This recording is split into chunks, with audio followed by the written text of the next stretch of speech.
Hello, and welcome to Unity of Fredericksburg. My name is Linda, and I'm pleased to welcome all of you to the Unity of Fredericksburg weekly online gathering.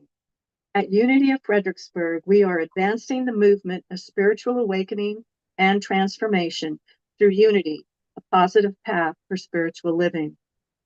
We thank those of you watching on YouTube, live or later, and invite you to subscribe to our YouTube channel. If you're able to attend live, we encourage you to join us in the Zoom community room for the full Sunday morning experience, including music, prayer, and connection. Our weekly newsletter includes the Sunday service link, and you can subscribe to receive that on our website at uofva.org. For everyone local to Central Virginia, Unity of Fredericksburg offers a variety of fun and enriching in-person gatherings every month. Subscribe to our weekly newsletter at uofva.org for all the details. Our message today comes from our minister, Reverend Cheryl Fair. And now, here's Reverend Cheryl. Thank you, Linda, and welcome, everyone. So wonderful to be here with all of us who are currently in the Zoom room, and greetings to all of you who are watching on YouTube, or if you're picking it up on social media later. Welcome. Just so glad to have you showing up and being a part of the energy that is Unity of Fredericksburg. Our broadcast date today is Sunday, May the 3rd, 2026. And as I looked at the calendar, I was getting ready for my talk. I'm like, goodness, this week is very lively. The week coming up with special days for this or that. So I thought I would bring that to your attention. Tomorrow is May 4th, also known as Star Wars Day, of course, because the Star Wars legacy is filled with spiritual themes and epic storytelling. And here's one little quote from the character Yoda in The Empire Strikes Back. He says, "Luminous beings we are, not this crude matter." So on Monday, I hope you will celebrate Star Wars Day by saying, "May the 4th be with you." And of course, May the 5th is Cinco de Mayo. This is in particular, an American holiday that celebrates Mexican heritage and culture. So I have a quote here from Nicole Fuentes, who's a professor at the University of Monterey. And she says Mexicans are overachievers in the production of happiness. The keys to happiness are spend less time alone, laugh more, find happiness in little things, stop glorifying being busy all the time, be humble, grow your circle of friends. Happiness gets amplified when you're surrounded by people. So that's May the 5th. Then May the 7th is National Day of Prayer here in the US, which was created in 1952 by President Harry Truman. So I've got a little quote on prayer from Unity Minister Eric Butterworth. "Prayer is not something we do to God, but to ourselves. It is not asking, but knowing. It is not words, but feeling. It is not will, but willingness." So, National Day of Prayer. And one more, just for fun, May 8th is also known as No Socks Day. So, this is about embracing comfort, ease, and a break from routine. And here in the U.S., welcoming that sense of relaxation that comes with warmer weather arriving soon. So, all right, so that's all of our fun things coming up this week in May. Here we are today, and we continue to follow the rhythm of our annual theme here at Unity of Fredericksburg. And for the month of May, we will be exploring being intentional. And we will be connecting this focus of being intentional to some of the issues and concerns that folks in our congregation care deeply about.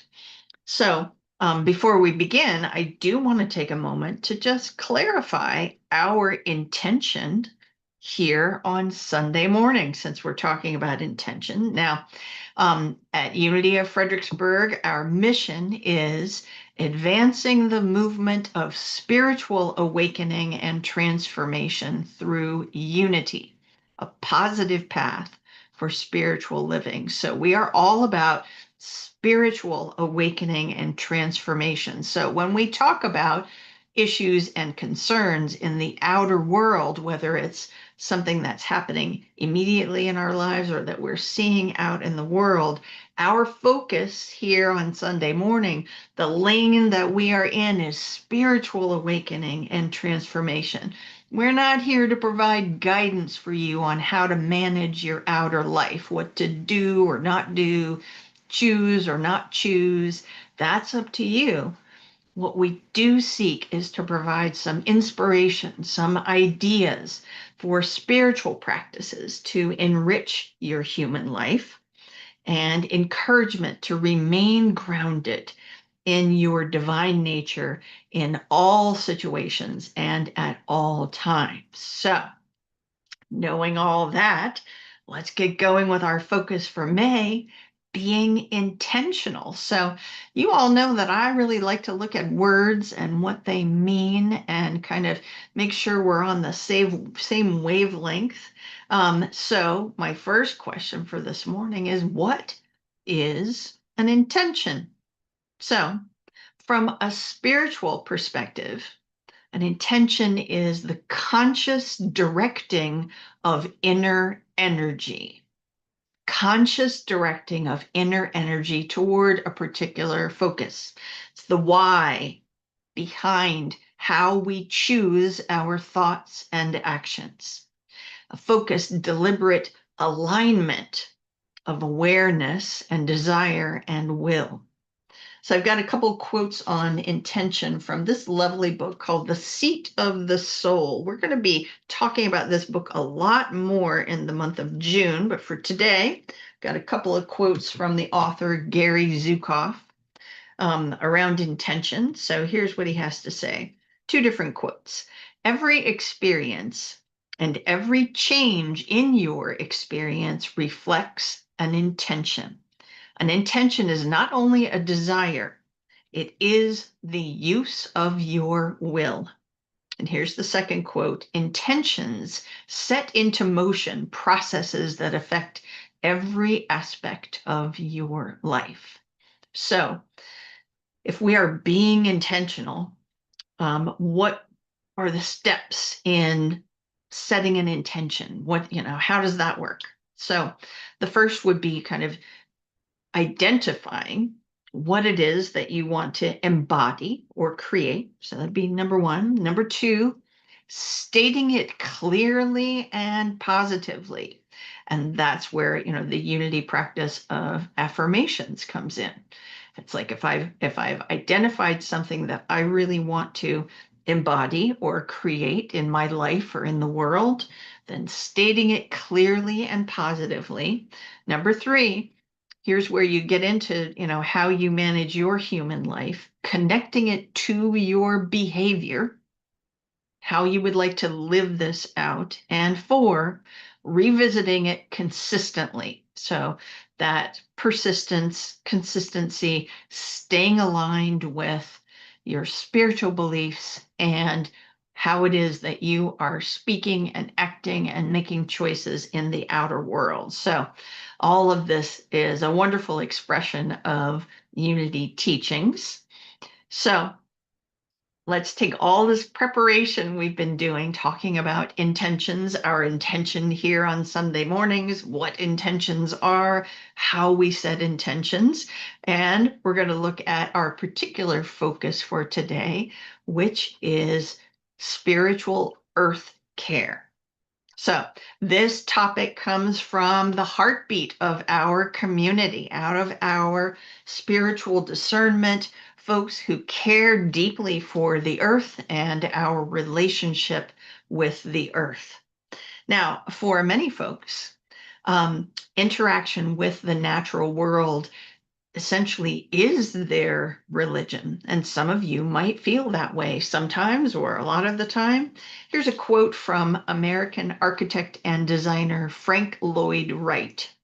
"I believe in God, only I spell it nature." And here's a second quote. This is from American monk and theologian Thomas Merton. "I have decided to marry the silence of the forest. The sweet, dark warmth of the whole world will be my wife." So those are some expressions of really like stepping into that relationship with nature as the primary, core of how you direct your life. And some of you may feel similar to that. Many of us can feel that way when we are spending time in nature, particularly this time of year is a wonderful time of year here in the US to really feel the expression of all that is showing up as spring blossoms or majestic mountains or gently flowing streams. So this is something that many of us understand. Now, for those of you who would like to enhance your approach to earth care with scripture, let's take a look at what the Bible has to say about earth care. So the Bible teaches that humanity's relationship with the earth is one of inspiration, being inspired by nature, and stewardship. So here is a bit of scripture from Job, chapter 12, verses 7 through 10. "But ask the animals, and they will teach you, the birds of the air, and they will tell you. Ask the plants of the earth, and they will teach you, and the fish of the sea will declare to you. Who among all these does not know that the hand of the Lord has done this? In his hand is the life of every living thing and the breath of every human being." So that's a wonderful bit of scripture reflecting the reverence for all life and that sense of stewardship and responsibility for humanity's relationship with the earth. Here's another bit that links in with this sense of stewardship and responsibility from Genesis 2, verse 15, where it talks about humanity who was put into the Garden of Eden to till it and keep it. And if you look back at the words in Hebrew for what's being said there, the verbs for tilling and keeping, the words are, and hopefully I'll say these correctly, I don't know, no promises there, abad, to serve, to till, to cultivate, and samar, to keep, guard, and preserve. So that kind of sets humanity's role to nurture and protect creation. So if that's something that connects for you and you want to set an intention to enhance earth care as one of your intentions and priorities, it could sound something like this. Here's an affirmation you could use. I affirm that humanity and the earth are one sacred creation. We flourish together. I'll say it one more time for you. I affirm that humanity and the earth are one sacred creation. We flourish together. All right. Now, it is often said that unity theology is based primarily on the teachings of Jesus. So, what does Jesus have to say about earth care? Now, Jesus did not do any direct teaching about earth care, but his parables and his actions absolutely reflect a deep ecological spirituality. So he presents the natural world as a living revelation of God. And many of us will recall bits of scripture that where Jesus uses nature in his teaching. Consider the lilies, look at the birds of the air. He uses these kinds of examples regularly. And he also leans into the humanity's role of stewardship and responsible collaboration through his teaching, with the kind of connection. If God cares for creations, humans made in God's image are called to do the same. And so many of his stories will start with, say, a landowner who planted a vineyard, or who he asks, well, who is then the faithful and wise steward? So this role of stewardship is very strong in his teachings as well. So if that's something that um, puts a little fire in your intention and your commitment to earth care, here's an affirmation that you could use to connect with all of that. I affirm my oneness with the earth as I love and honor God's life in all creation. I'll say it again for you. I affirm my oneness with the earth as I love and honor God's life in all creation. All right. So we've covered uh, the Bible in general, Jesus's teachings, and of course, earth care shows up strongly in unity metaphysics, which are in particular based on the teachings of Jesus. Now, when we use that word metaphysics, it literally just means beyond the physical. So again, this is a reminder when we're talking on Sunday morning, we're not talking about the outer physical world. We're talking about how we can manage our own consciousness, which will then provide guidance for how we manage our outer lives. The nature, so we're talking about the nature of truth that is unseen, and to our human senses.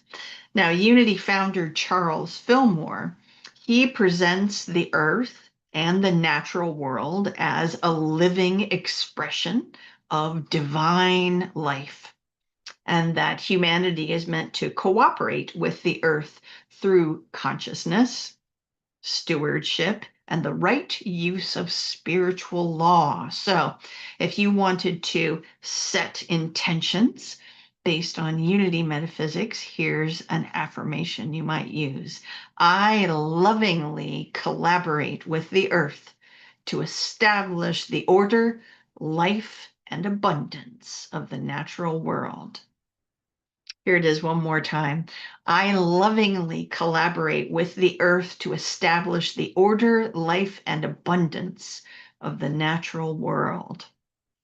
Now, Unity founder Myrtle Fillmore, when she wrote about her growing up, she did talk a bit about being raised with a very strict Christian upbringing, and that it felt very constricting to her. And her way to manage that as a young girl and as she was growing up she did a lot of reading. She got books from her brothers because they were allowed to go to school when girls weren't. And she also spent lots of time in nature as much as she could.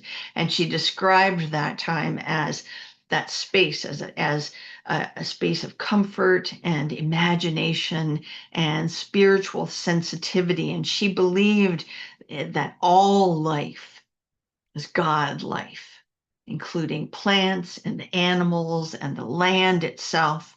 And she taught in her teachings that nature responds to love and blessing and gentle attention. And one of the things that she did for many years was publish through Unity a magazine that was for children called We Wisdom. And in We Wisdom, the children were regularly encouraged to spend time outdoors, learning from nature and seeing that which we call God in the natural world. So, if you wanted to use an affirmation that kind of went along with Myrtle's teachings around earth care, you might say, I bless the earth with the love and life of God within me. I bless the earth with the love and life of God within me. So lots of different ways that we can combine our intention around earth care with different levels of spiritual teaching. And we're not even tapping into different religions and spiritual paths from around the world. We're kind of staying in a neighborhood that's very nearby and comfortable for us here in Unity. I'm going to kind of bring us forward in time beyond our Unity founders now. One more quote from Gary Zukav in his book, The Seat of the Soul. And he says, the earth is a living being. It is a soul that is evolving, just as you are a soul that is evolving. So we've had plenty of kind of connections and affirmations that might support your intention for spiritual earth care today. And then there's that part of working intentions that is connecting it with your behavior. So if you want to move into action in your human life, you might want to spend some time thinking and reflecting and asking yourself, if earth care is a priority for me, what can I do? How can I show up?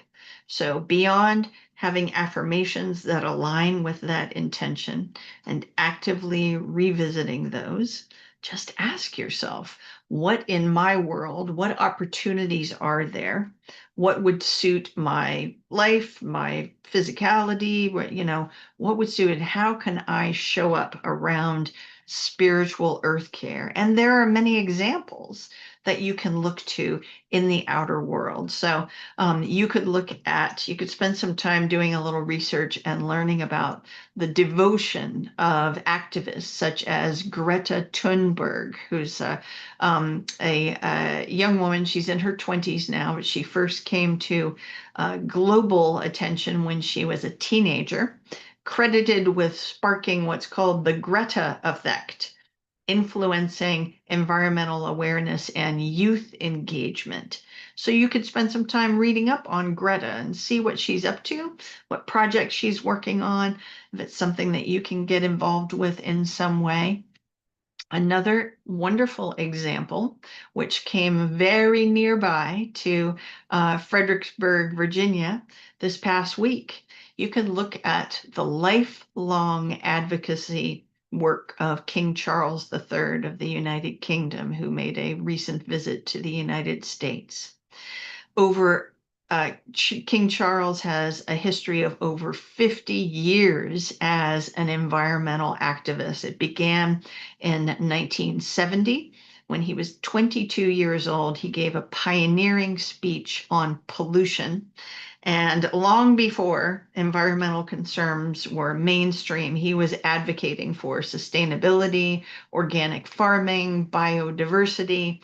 And in his recent trip to the United States, along with fancy dinners and speaking to Congress and all of these things, he wrapped up his trip with a visit to Shenandoah National Park right here in Virginia. And at that time, he met with park rangers.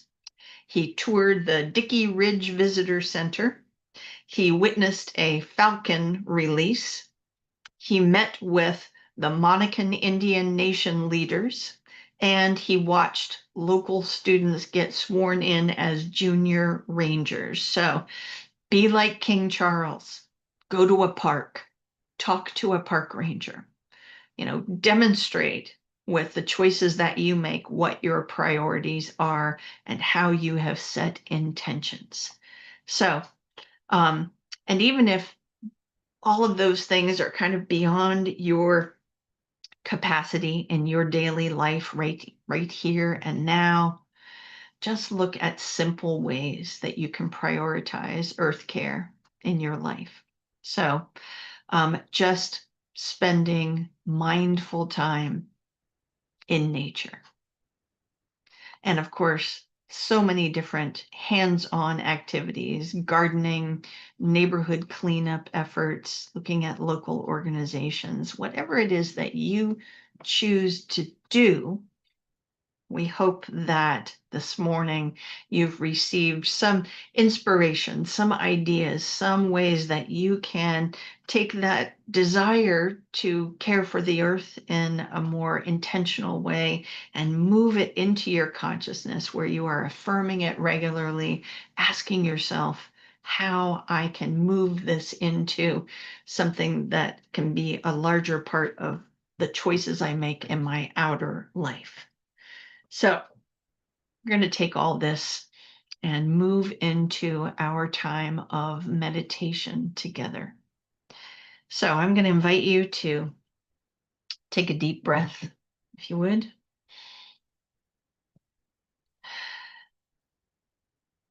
And another. If you wish, you can soften your gaze or allow your outer eyes to drift closed, whatever is comfortable for you. And we'll open our time of meditation with a few more affirmations. I am a steward of divine substance. The life of God flows through me and through the earth as one living reality. In wisdom and love, I cooperate with the divine ideas that sustain creation. My thoughts, words, and actions establish harmony, order, and blessing for all life. I give thanks that the earth and I grow together in the abundance of spirit. And now let us move into the silence together.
And as we begin to bring our attention back to the here and now, let's take a moment to notice the body in the seat, the breath moving in and out of the body. And we'll bring ourselves back to the current moment with a few more affirmations. I bless the earth with the love of God within me. All life is God life, moving in harmony, beauty, and order. As I think loving thoughts, The earth responds with renewed strength and peace. I am one with the life that grows, the air that moves, and the light that shines. And let's close our time of meditation with one more affirmation, and I'll repeat it so that you can say it with me at home. Here it is. At one with the earth, I express the wholeness and goodness of spirit, and I am grateful. Say it with me, friends. At one with the earth, I express the wholeness and goodness of spirit, and I am grateful. Let's do it one more time, okay? At one with the earth, I express the wholeness and goodness of spirit, and I am grateful. So it is, my friends. I'm so grateful that you all are here with me this morning. And for all of you who might be watching later, thank you so much. And I am going to hand it back to our friend Linda. Thank you for watching the weekly broadcast from Unity of Fredericksburg. Visit our website, uofva.org, to learn more about our mission of spiritual awakening and transformation, and support our ministry with your financial donation. Thanks again for watching, and see you next time.